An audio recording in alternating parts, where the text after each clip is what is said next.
¿Qué tal, amigos? Muy buenas noches. Bienvenidos a ADE Educativa, el espacio para conocer más sobre tecnología y educación.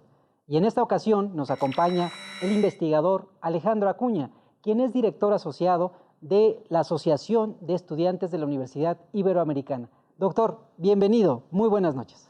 Gracias, pues qué gusto estar por acá. Gracias, doctor. Pero para conocer más sobre la trayectoria y todo el desempeño que tiene nuestro experto invitado el día de hoy, vamos a ver una breve semblanza.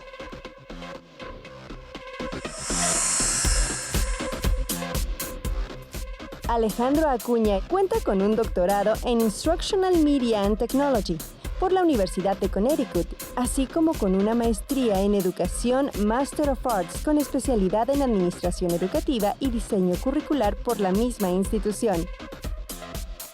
Cursó la licenciatura y la maestría en Comunicación en la Universidad Iberoamericana. Durante más de 3 décadas se ha desempeñado en el ámbito educativo en diversas instituciones de México y de Estados Unidos.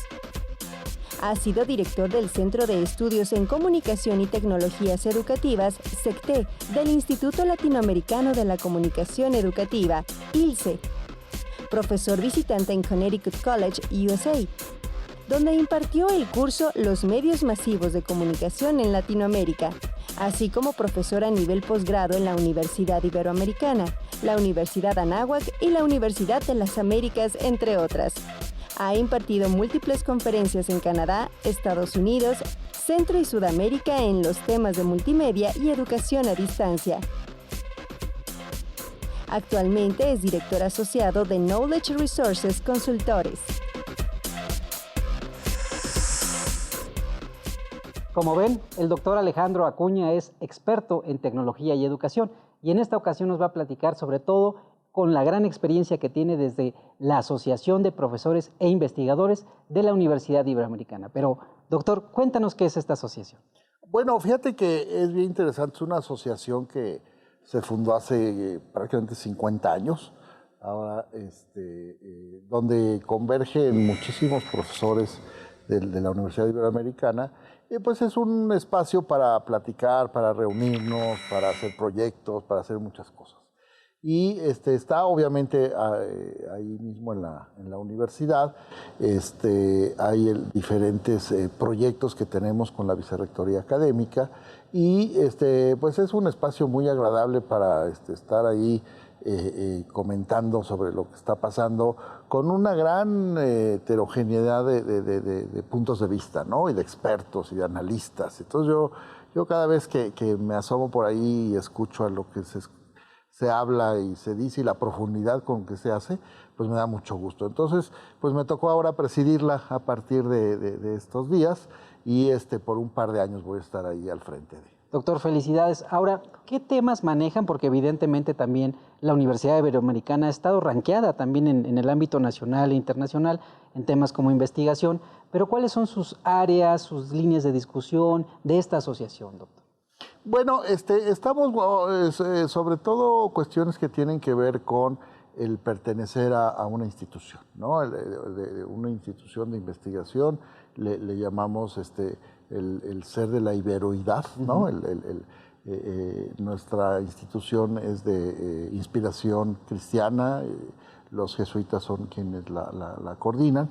Y bueno, para esto hacemos un gran trabajo de ver en dónde podemos, de acuerdo a nuestras habilidades y nuestras facultades, ofrecer un apoyo en la parte intelectual, la parte académica, para pues no solo la Ciudad de México, sino para todo el país, ¿no? Doctor, ¿qué se necesita para pertenecer a esta asociación? Pues ser profesor de la Universidad Iberoamericana, ese es el único requisito, pagar una pequeña cuota y ya. Y esto pues ayuda para sostener, puedes tener café ilimitado todo el tiempo, y muchas cosas que tenemos ahí, ¿no? Entonces, ahí lo importante es tener un espacio de trabajo, de cordialidad, estar con otros colegas, ¿no? Que piensen similar a lo que tú piensas, pero con otra especialidad. Entonces, una mesa típica ahí de la universidad, está un filósofo, un historiador, un administrativo, un comunicólogo y un diseñador gráfico. Y órale, el tema que entren, empiezan, pues ahora sí que las ideas a darse, y es la verdad muy, muy interesante. Pocos espacios hay en México como este, ¿no? Doctor, pues muchas felicidades por esta presidencia y sobre todo desearte el mejor de los éxitos. Ahora, en otros temas que también has participado y que eres experto, tiene mucho que ver con la tecnología y la educación, por tu amplia experiencia en la comunicación, sobre todo que has estado muy vinculado con proyectos nacionales e internacionales. Doctor, desde tu experiencia, ¿cómo se han venido conformando estas nuevas tecnologías en el sector educativo? ¿Cómo lo ves tú? ¿Cómo lo ve la asociación? ¿Cuáles son, pues, los avances primero, ¿no? Y luego, pues, ¿cómo veríamos los retos? Pues mira, primero decir que México de ninguna forma es aprendiz en esto. Desde hace muchos años, y te puedo decir, te escuché justamente hablar de la telesecundaria, ¿no? Que fue un reto muy interesante en 1968 iniciarla, y hoy en día sigue siendo un programa de educación a distancia usando tecnologías que es de gran éxito, ¿no? A mí en muchos trabajos que desarrollé me tocó vincularme con la telesecundaria, e hicimos varias evaluaciones y en todas salía bien, en cierto sentido, digo, comparando por ejemplo con la presencial, no era tan diferente, ¿no? Y realmente lo que hacía una buena telesecundaria era su profesor, ¿no? El que estaba allá al frente y que utilizaba todas estas tecnologías, tanto las cápsulas que se hacen aquí desde la Dirección General de Televisión Educativa, como el material hoy en día ya digital, ¿no? Entonces yo creo que nosotros como en México tenemos una gran tradición de uso de tecnologías en la educación. En esta parte ya lo has comentado, que parece que el docente es como el mediador absoluto, o el mediador sobre todo, en este espacio de tecnología, el punto académico, y en este proyecto que evidentemente sigue aún vigente. No estamos hablando de casi el 20%, un poquito más del 20% de la matrícula. México ha sido pionero en este sentido. ¿Qué ha pasado en todo este trayecto? O sea, telesecundaria, luego me parece que hemos escalado otros proyectos como telebachillerato. ¿Cuál es la experiencia ahí es donde, fíjate que hay que, ahora sí que ver al pasado para reconocer qué debemos hacer hacia el futuro. Hubo muchos otros proyectos, te puedo mencionar que yo estuve inmerso además de la telesecundaria, estuvo en la red escolar, ¿no? Ahí en el ILSE, que sacamos en el 98. ¿Ese proyecto en qué consistía, doctor? Fíjate que la red escolar es fabuloso, porque en el 98 estamos hablando apenas los inicios de la computación. ¿Sí? Nosotros nos reunimos ahí en el ILSE para pensar sin usar la computadora, pensando que pronto iba a usarse, sobre todo el Internet. La computadora ya estaba, pero Internet era incipiente. Y entonces hicimos varios proyectos donde se utilizaba el Internet con la computadora y en los salones de clases de las primarias y secundarias del país, para poder hacer proyectos colaborativos. Y entonces fue muy, muy bonito del 98 al 2006, 2007, donde logramos hacer cosas impresionantes. Como te pongo un par de ejemplos nada más. Primero, había un proyecto con las mariposas monarca.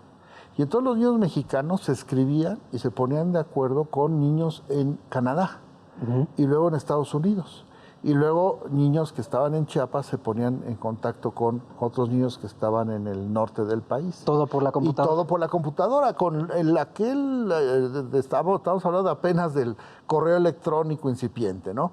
Y hacían proyectos de salir y ver y cómo era el clima, etcétera, hasta que ya llegaba la mariposa monarca en todo su recorrido. O sea, yo vivo hoy una mariposa, pero ya vi que no era monarca, que era de otro color, etcétera. Entonces era una emoción saber que iban a venir a México, etcétera, ¿no?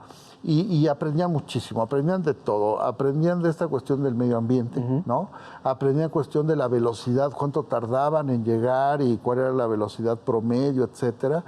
Aprendían de la cuestión de la biología, ¿no? De cómo se alimentaban y todo. Y entonces estos proyectos colaborativos tenían la intención de que el niño aprendiera completamente, ¿no? En una cuestión integral, ¿no? Ese es uno que a mí me encanta mencionar. Otro que me gusta mucho mencionar es un proyecto sobre los volcanes, ¿no? El típico trabajo sobre los volcanes, pues es hacer la maqueta y ponerle ahí unas aspirinas. Bueno, aquí va mucho más allá, porque, por ejemplo, además de que conocían toda esta cuestión de los volcanes que hay en México y a través de fotos, de historias, etcétera, y todo el proceso de cómo hace erupción un volcán y todo, hubo un momento en que se contactó a Carsolio, que estaba subiendo justamente el volcán allá, el pico más alto del mundo, el Everest, y estaba subiéndolo, y él con un teléfono que podía escribir mensajes satelital, podía comunicarse con los jóvenes, con los muchachos de aquí, ¿no? Y estamos hablando apenas del 2002, 2003, que pues estaba también incipiente. La tecnología. Sí, apenas, todavía, pero permitía eso. Y entonces imagínate a un niño que tiene 12, de 9 a 12, 15 años, no se le va a olvidar el momento en que Carsolio va a avanzar a la cumbre, pero dice que ya no tiene aire, que no sabe qué hacer, si quedarse ahí o avanzar, etcétera. Y unos decían, sí, ves que es tu última oportunidad, y otros, no, tu salud es lo primero, etcétera. Le daban recomendaciones. Le daban recomendaciones y apoyo moral, ¿no? Tanto así que cuando regresó se hizo un evento y muchos de los niños que participaron se invitó y todo. Pero ¿tú crees que a esos niños se les va a olvidar el efecto que produce la desoxigenación a cierto nivel de altura? Sí, claro. No, lo cual nosotros a lo mejor en algún momento aprendimos, pero nunca interactuamos o vivimos, ¿no? Y te va el tercer ejemplo que me encanta. Le llamamos algoritmo, algoritmo, por la cuestión del gol, ¿no? Y esto fue, me acuerdo en el verano del 2000, que fue un campeonato mundial de fútbol en Corea, Japón, no sé si lo recuerdas. Entonces hicimos todo un proceso para que entraran, era verano, los niños no iban a clases, solamente había algunas telesecundarias, nos pedían apoyo para poder seguir con proyectos para niños que tenían continuado. Bueno, calculábamos que hubiera alrededor de 2,000, 3,000 alumnos en el proyecto y llegó cerca de 30,000. 30,000 alumnos conectados en el verano, que no tenían por qué ir a clases, iban porque les interesaba y porque les gustaba esto, y además porque logramos que se pasaran algunos partidos de fútbol por telesecundaria, ¿no? Eso ayudaba. Pero dentro del proyecto ellos aprendían de la cuestión de historia, ¿no? La historia de los mundiales, el de México, los dos de México, etcétera, ¿no? Aprendían cuestiones de arte, porque había muchas cuestiones de cuentos, de pinturas, etcétera, que se ponían. Aprendían esta cuestión de los esquemas geométricos que tiene una cancha de fútbol y cuánto miden, etcétera, a qué velocidad corren, etcétera. Bueno, hasta en física aprendían el rebotar el balón. Yo me acuerdo, porque me tocó a mí desarrollarlo, hacer un simulador de cómo botaría un balón en la superficie de la Tierra, de la Luna, de Marte, bajo el agua o en el sol. Doctor, ¿no? Qué interesante. No, pues padrísimo. Si me permites, vamos a ir a un corte. Amigos, estamos platicando con el doctor Alejandro Acuña, que es presidente de la Asociación de Profesores e Investigadores de la Universidad Iberoamericana. No le cambien, continuamos.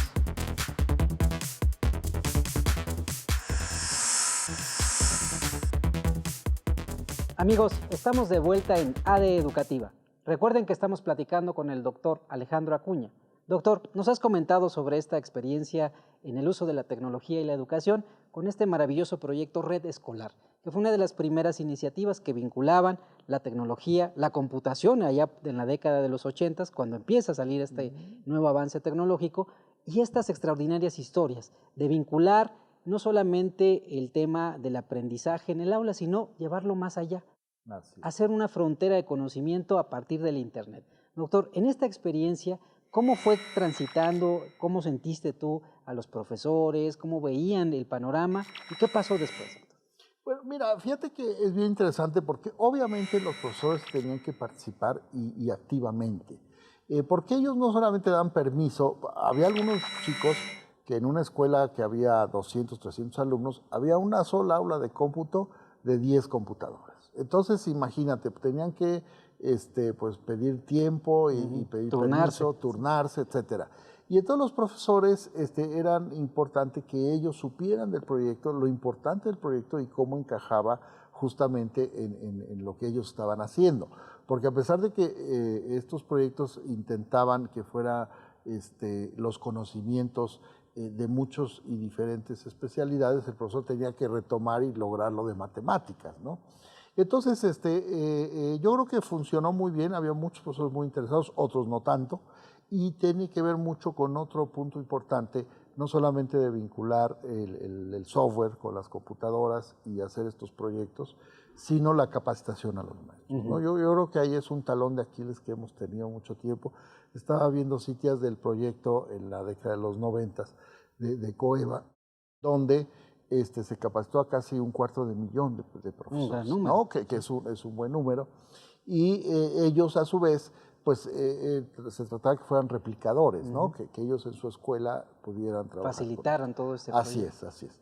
Y ahí vienen pues, los 3 elementos que me gustaría mencionar. El primero es tener la tecnología, ¿no? Y hoy en día, sobre todo el Internet, la cobertura, porque yo no veo tener Internet de 2 megas a tener de 20 o tener de 50 o de 500 megas. Tú lo sabes, sobre todo para simuladores y esas cosas. Entonces, a veces sí tenemos Internet, el Internet satelital, por ejemplo, es muy bajo, entonces, pero en comunidades aisladas no hay de otra, ¿no? Recuerdo que teníamos que hacer que los maestros bajaran los programas y los estuvieran descargando poco a poco por la lentitud, ¿no? Y ya Internet. Después podían hacerlo, ¿no? Entonces, es la primera parte, ¿no? Tener ampliamente toda la tecnología distribuida y de tal forma que esté al alcance de los maestros y los alumnos.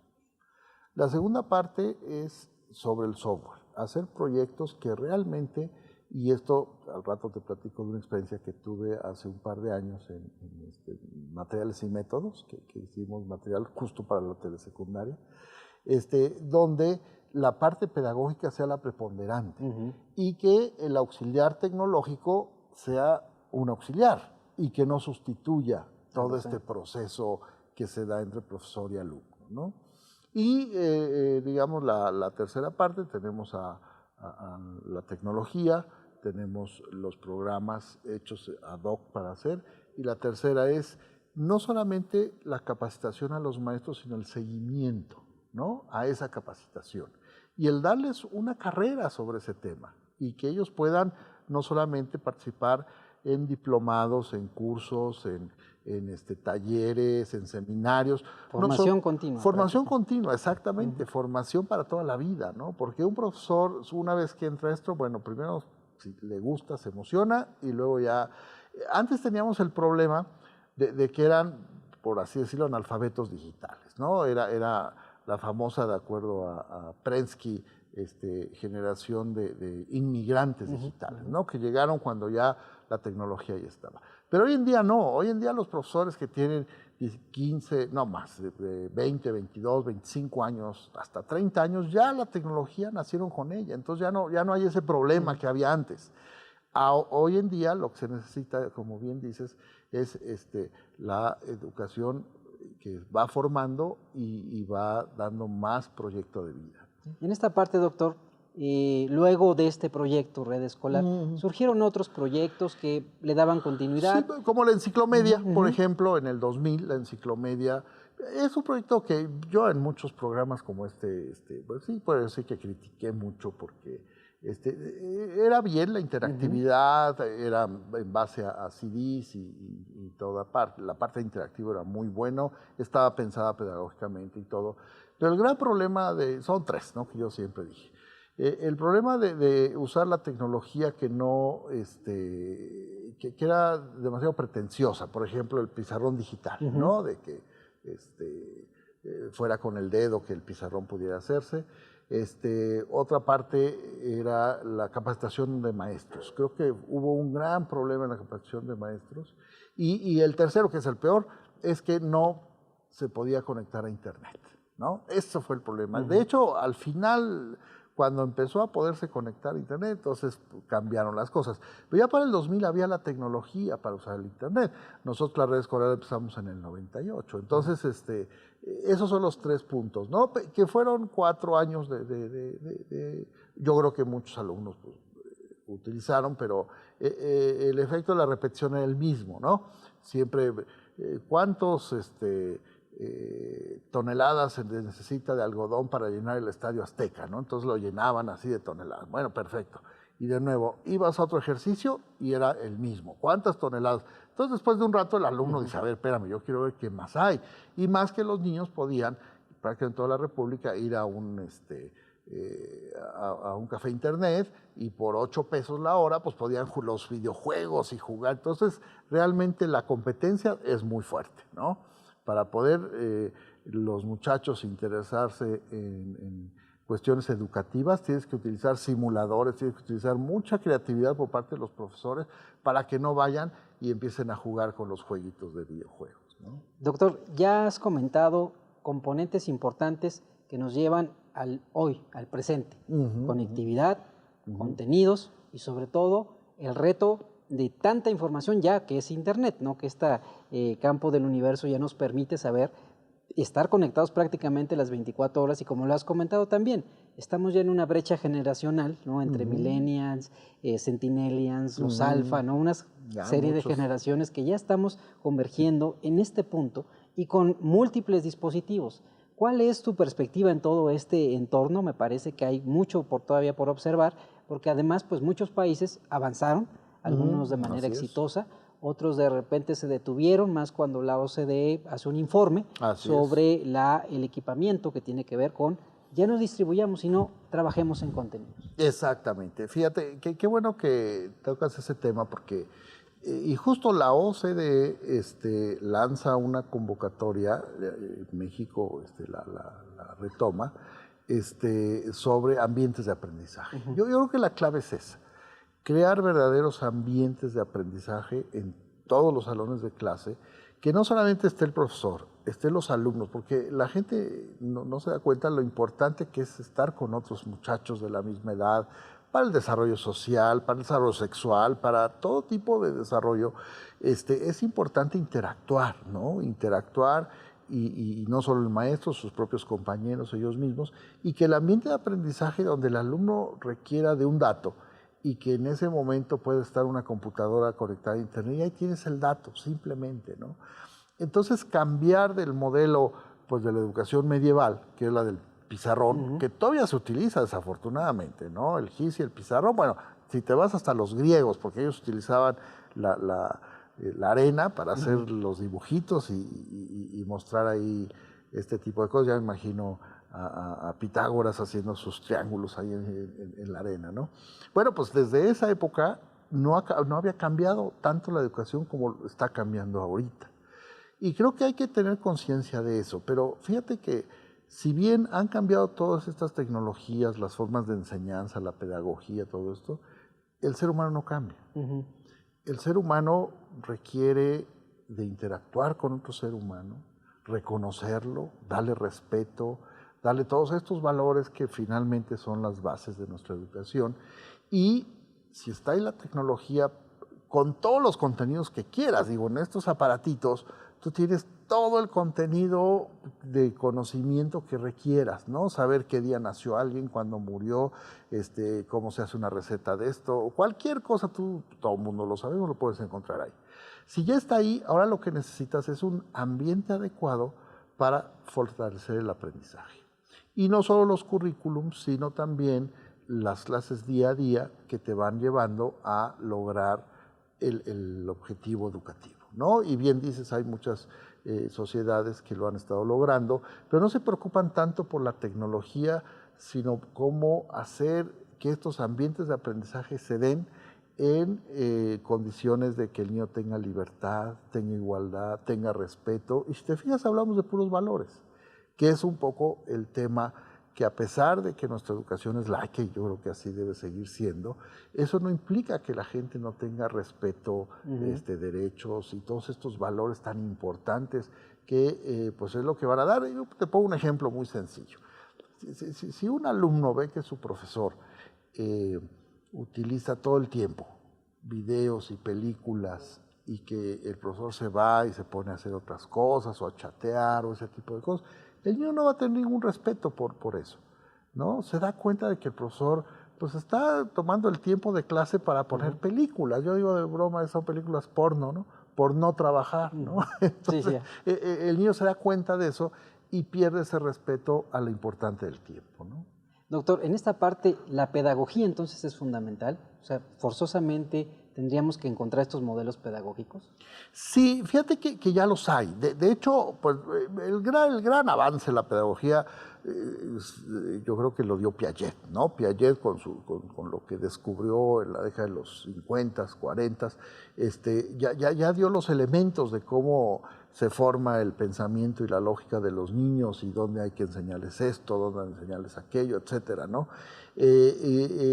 Fuera de eso sí hay muchos otros, Castells, y hay muchos otros teóricos que han estado utilizando elementos para ver cuál es la nueva pedagogía, ¿no? Hoy en día, por ejemplo, habrá que mencionar lo del aula invertida, ¿no? Que seguramente conocerán, que es más allá de cambiar, hacer las tareas en clase y irte a aprender el contenido fuera de clase, va un poco más allá este concepto, y acabamos de tener una conferencia sobre ese tema del aula invertida, que tiene que ver justamente con cambiar el modelo, ya lo decíamos, de la época medieval del pizarrón y del lápiz, a un modelo donde el joven, el maestro y los compañeros interactúen con la tecnología de tal forma que existan experiencias significativas. Solamente eso te va a llevar a un aprendizaje como el que te platicaba, del niño que no se va a olvidar del efecto de la oxigenación cuando subes a cierta altura, ¿no? Muy bien, doctor. Excelente. Amigos, estamos platicando con el doctor Alejandro Acuña, que es presidente de la Asociación de Profesores e Investigadores de la Universidad Iberoamericana. No le cambien, recuerden nuestras redes sociales, AD Educativa MX, en Twitter, Facebook e Instagram. Continuamos.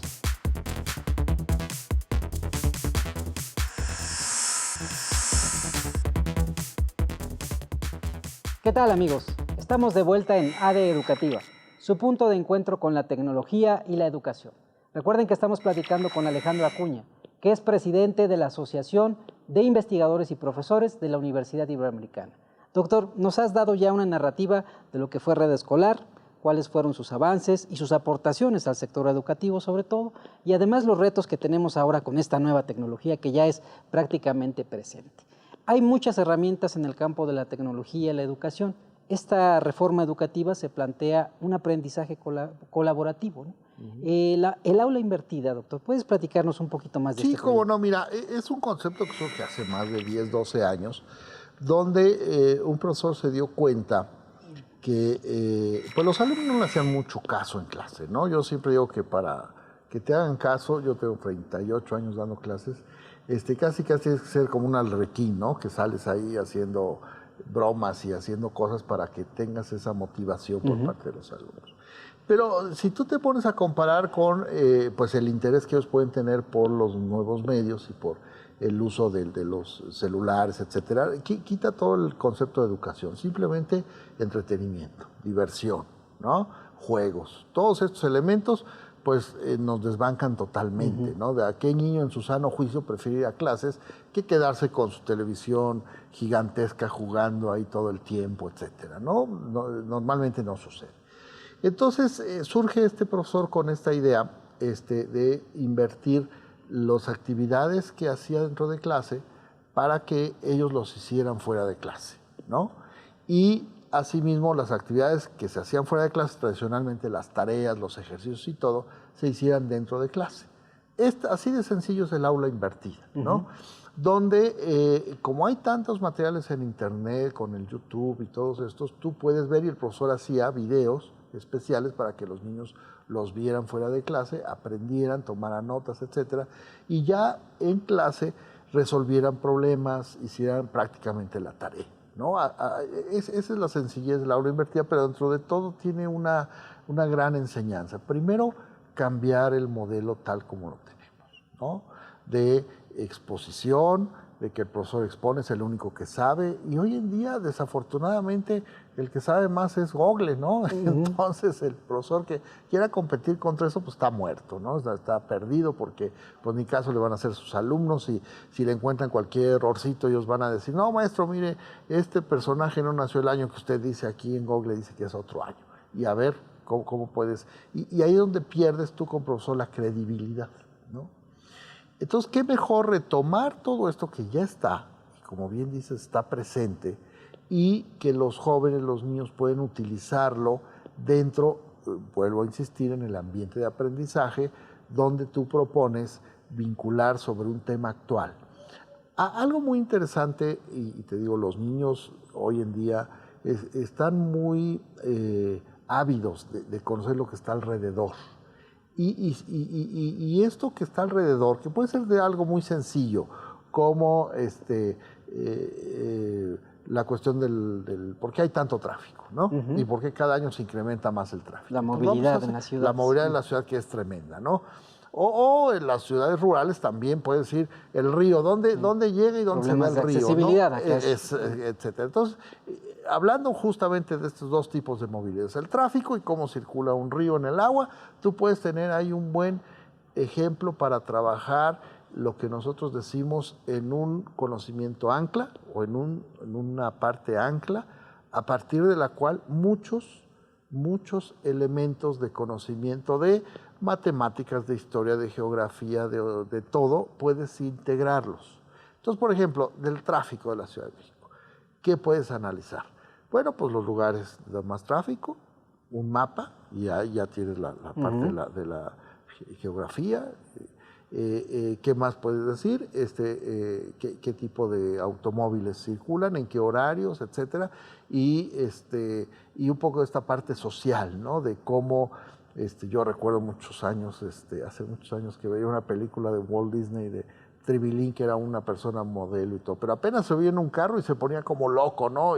Y amenazaba y gritaba y todo. Bueno, ¿qué cambia en la personalidad de las ahora sí que de los conductores cuando están enojados por el tráfico? Y ese tipo de análisis se puede hacer, y el profesor no tiene que ser un psicólogo especializado para poder hacerlo, sino simplemente comentarlo con sus compañeros. ¿Se han dado cuenta cuando van en un auto que llegan señores muy malhumorados y que están enojados? Bueno, pues todo esto a causa de esto y de esto, ¿no? Entonces ese aprendizaje en los niños no se va a perder.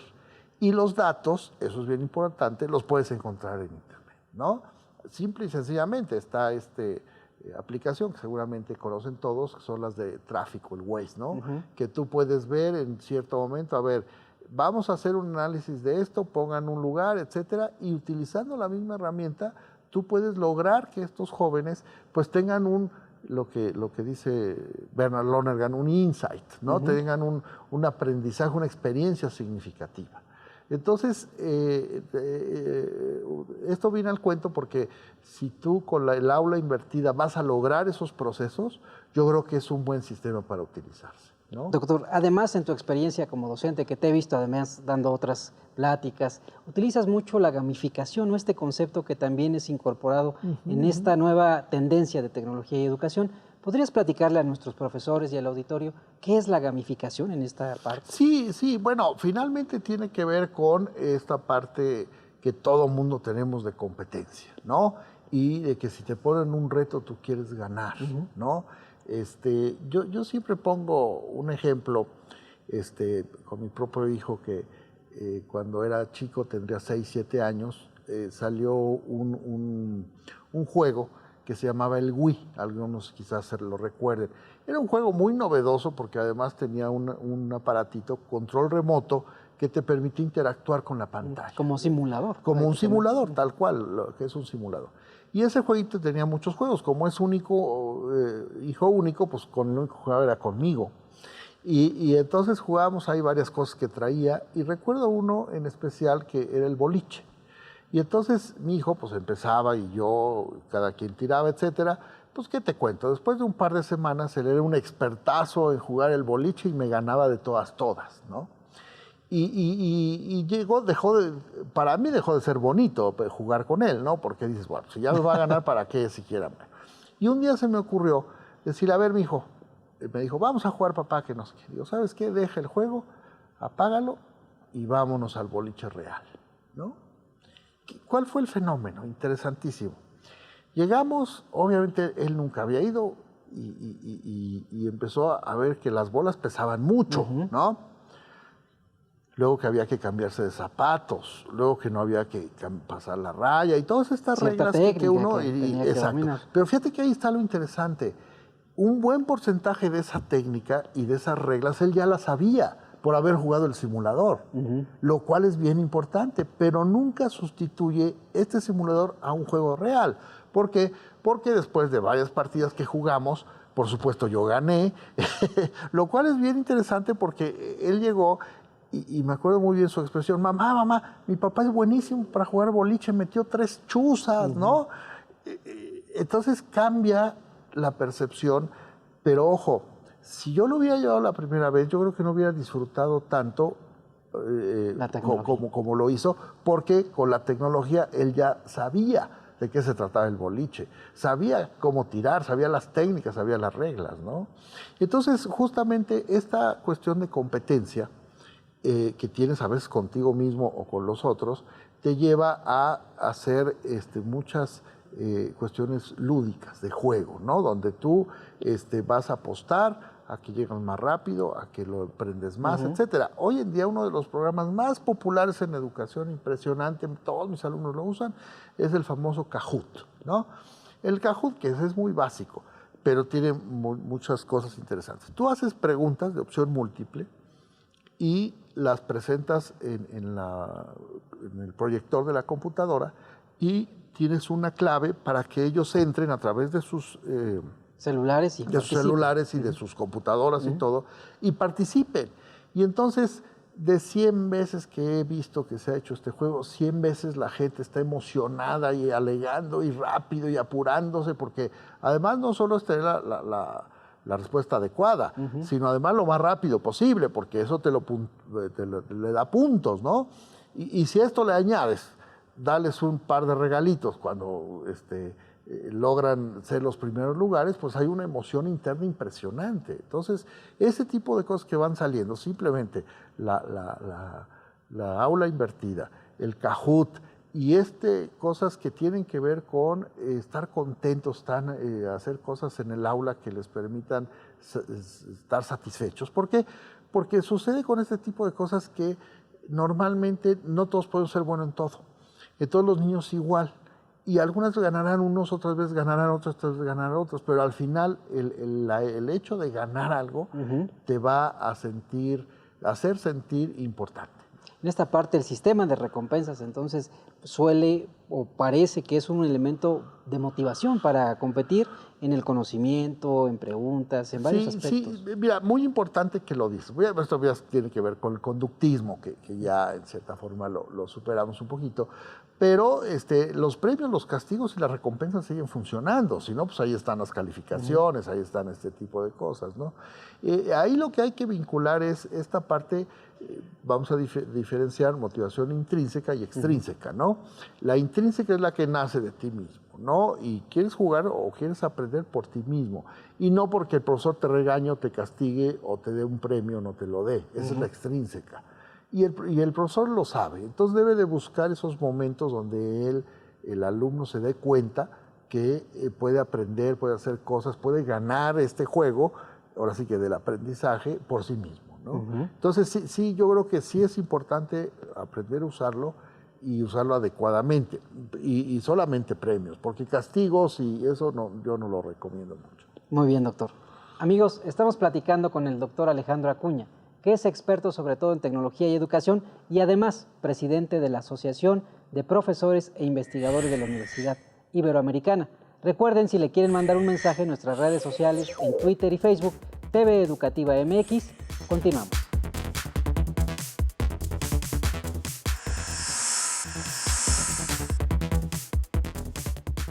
Amigos, estamos de vuelta en AD Educativa, su punto de encuentro con la tecnología y la educación. Recuerden que estamos platicando con Alejandro Acuña. Alejandro, nos has dado una charla muy interesante sobre toda la experiencia que has tenido en red escolar, como profesor de la Universidad Iberoamericana, y me queda claro que de otras instituciones, a nivel latinoamericano también. En esta parte, doctor, México ha transitado por distintas políticas, programas, proyectos que involucran la tecnología y la educación. Red Escolar fue uno de ellos, Coeva, después tuvimos Enciclomedia, Habilidades Digitales para Otro, que me parece que también fue otra de las experiencias que intentó retomar lo que se había hecho en el pasado.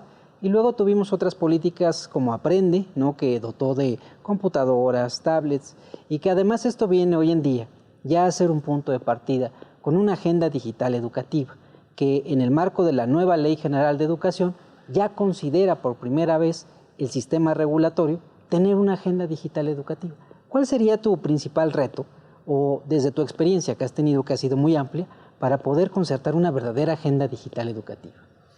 Bueno, como principal, yo más bien diría 4, porque un solo reto tiene que ver ya con lo digital, pero sí tendríamos que ver diferentes formas de abordar esto digital, ¿no?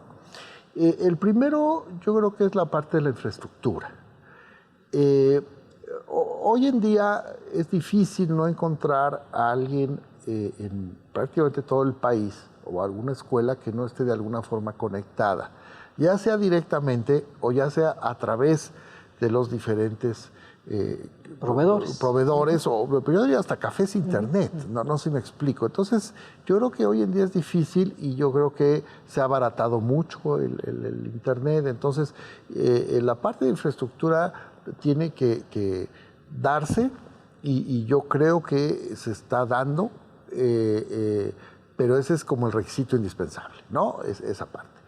El segundo reto que yo me gustaría que pudiera tener una agenda digital educativa es la parte de la formación continua de los profesores, ¿sí?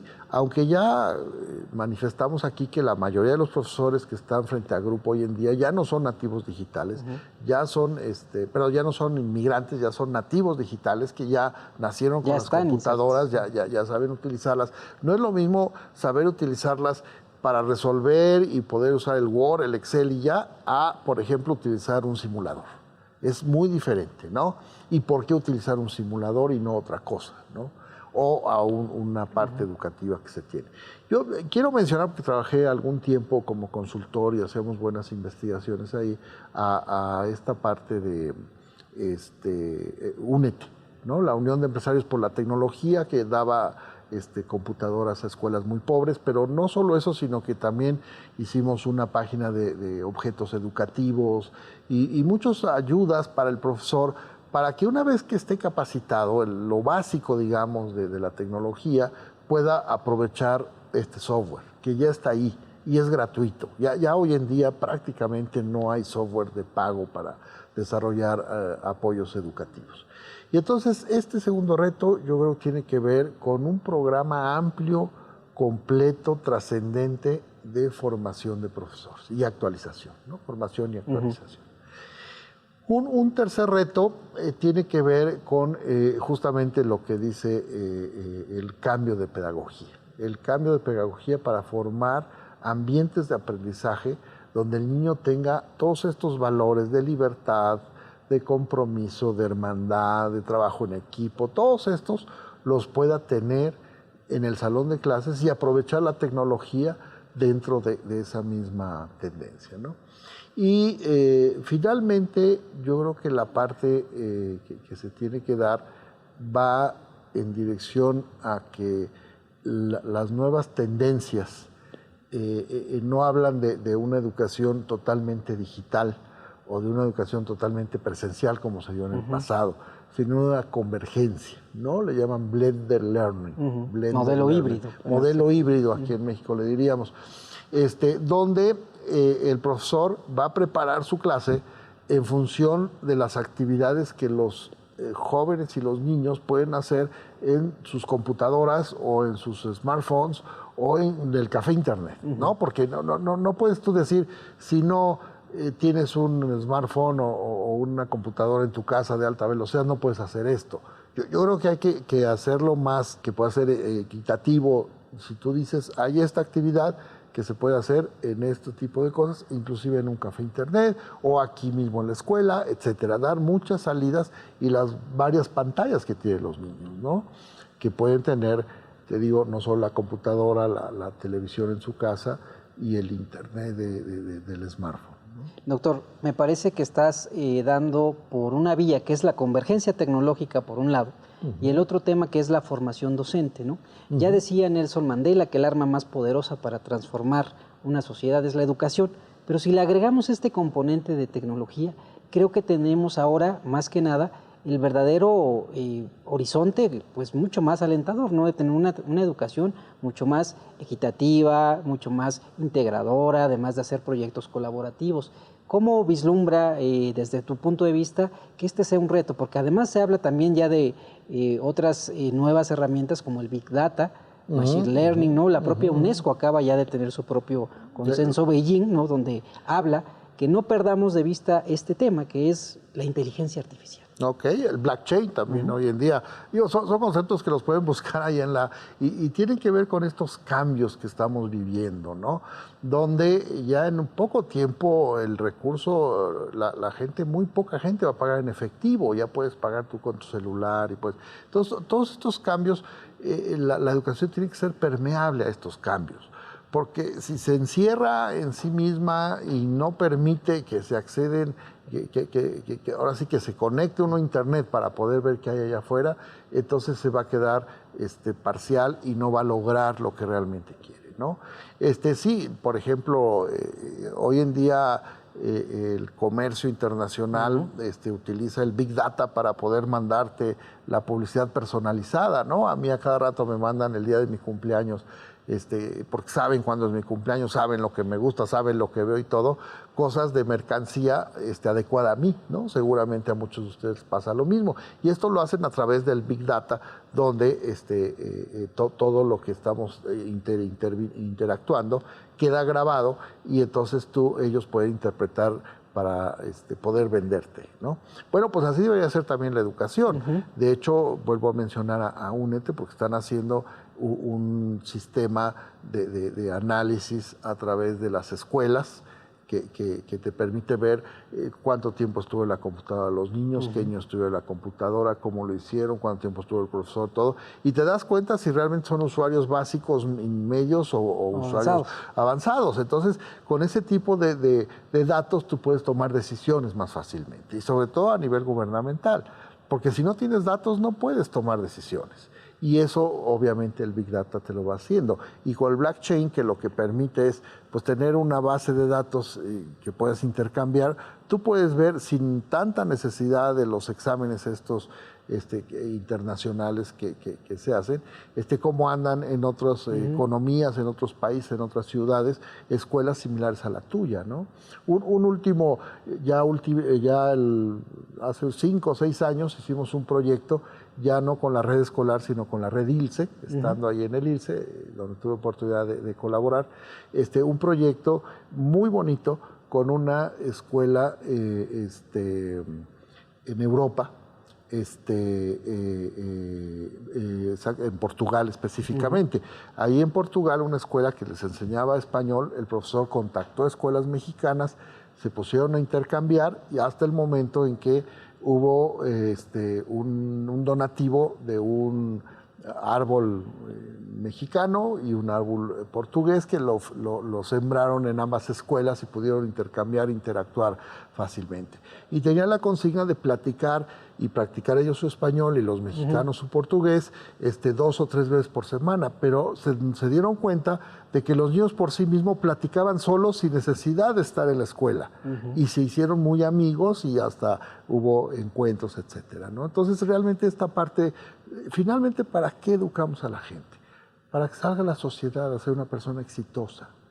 Entonces no podemos encerrarla y no dejarla interactuar desde antes. Entonces ese justamente es el objetivo de las tecnologías. Y has dado también en algo también que está importante en el tema digital, que tiene que ver con la ética, que pareciera de repente que lo hemos perdido, esta parte de los valores digitales, ¿no? Que también lo has tocado en algunas de tus presentaciones, porque finalmente la tecnología no nos va a deshumanizar, La tecnología nos puede, como lo has comentado en estos casos, acercarnos, intercambiar experiencias y, ¿por qué no, hacer otro tipo de proyectos, ¿no? Mira, es que tocas un tema que a mí me apasiona. En la parte de los valores, la ética en el uso de la tecnología, ustedes pueden saber que hoy en día la pornografía está en todos lados, ¿no? En las tabletas, en la internet, en cualquier cosa pones. A veces contaba esto que una viejita que tenía una gatita que estaba en celo, puso, voy a ver qué pasa, ¿no? Y puso gatas en celo, ¿no? Entonces imagínense todo lo que le apareció, ¿no? Y ese tipo de cosas son la parte, digamos, negativa. Pero como lo puedes ver en un kiosco que antes veíamos de las revistas, había revistas serias, educativas, etcétera, y otras plenamente pornográficas o negativas para los jóvenes, para los niños. Así es el Internet, hay de todo para todos.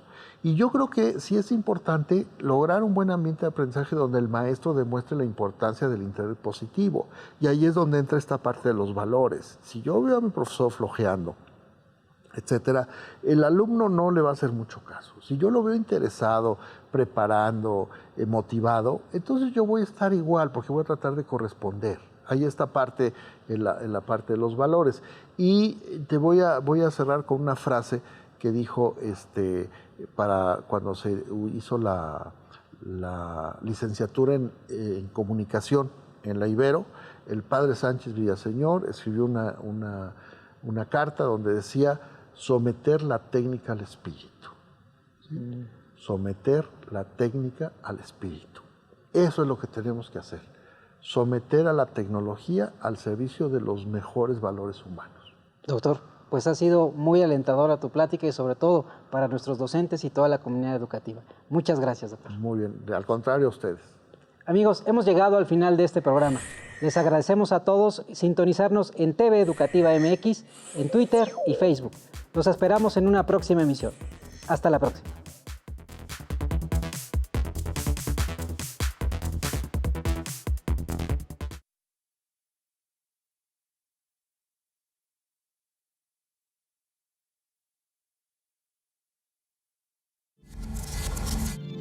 Televisión educativa.